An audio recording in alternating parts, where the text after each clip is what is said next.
saxaafadeed kalan isagoo qoraal ayaa la diyaariyay bismillahi rahmaani rahiim saxaafadeed uu soo saaray wana sababta Cabdi Xasan Cawaale qaybdi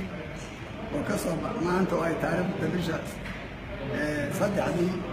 bishii labaad 2018 anigoo sanadka Cabdi Xasan Cawaale qaybdi ahna xubin ka tirsan aqalka sare ee baarlamaanka federaalka Soomaaliya ana gudoomiyaha guddiga guddiga iyo la socodka dastuurka labada aqal waxaan halkan ku wargelinayaa baarlamaanka federaalka Soomaaliya iyo shacbiga Soomaaliyeed iyo beesha caalamkaba in soddonkii bishii Diseembar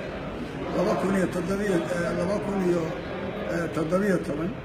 markay saacadu ay kowdii duhurnimo in ay si sharci darro ah iyo xadgudub ah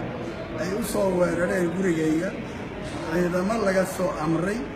dugsiga tababarka General Gordon oo ay maamusho dowladda Imaaraadka kuna yaala degmada Hodan iyagoo kaashanaya ciidanka nabad sugidda qaranka NISA ee gobolka Banaadir dhacdadaas foosha xun xanuunka badnay oo ay ujeedadeedu ahayd in laygu khaarijiyo nafteydana laygu dilo laakiin ilaahay amarkiis aan uga badbaaday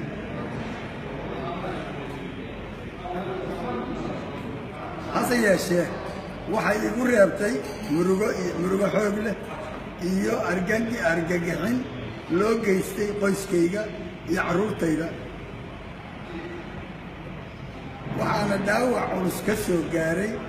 weerarkaas sarkaal ka tirsan ciidanka booliiska Soomaaliyeed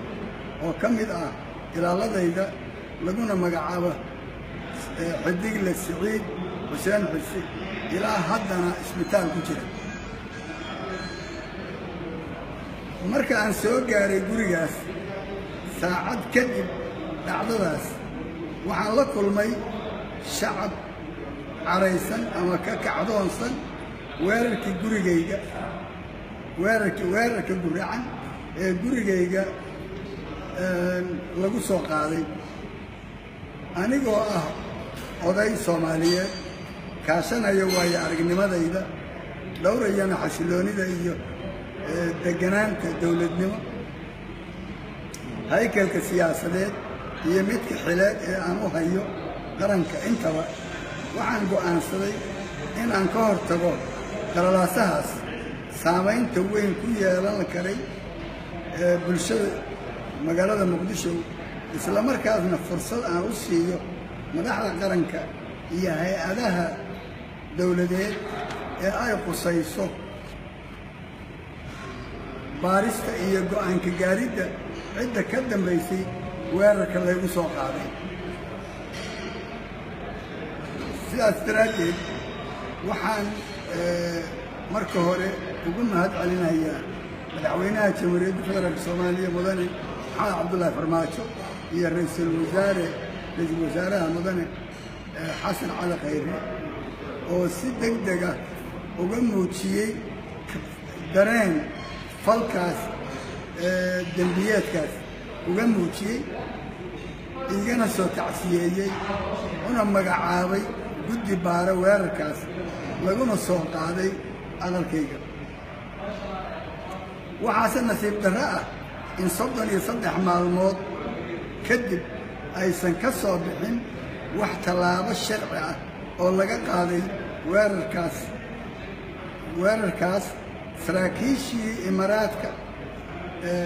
saraakiishii mukhaadaraadka Imaaraadka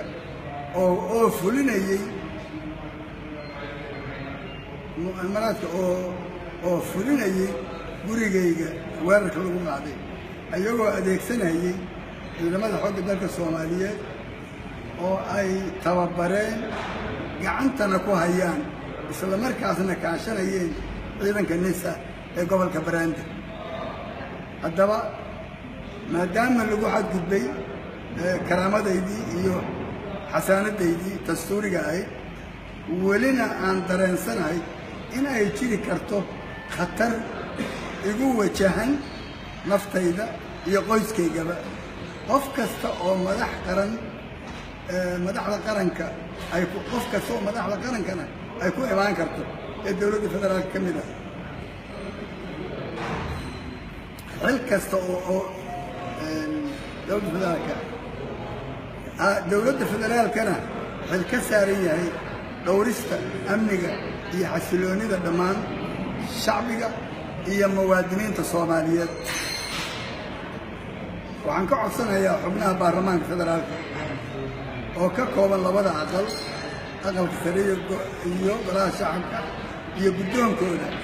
in ay guddi u saaraan golayaasha si ay u soo hordhigaan arrintan horseedi karta khatar ku wajahan jiritaanka qarannimada Soomaaliyeed maadaama ay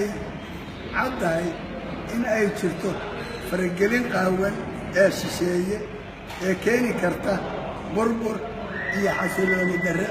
qaranka ku keeni karta wabillahi tawfiiq wasalaamu calaykum waraxmatullaahi wabarakaatuh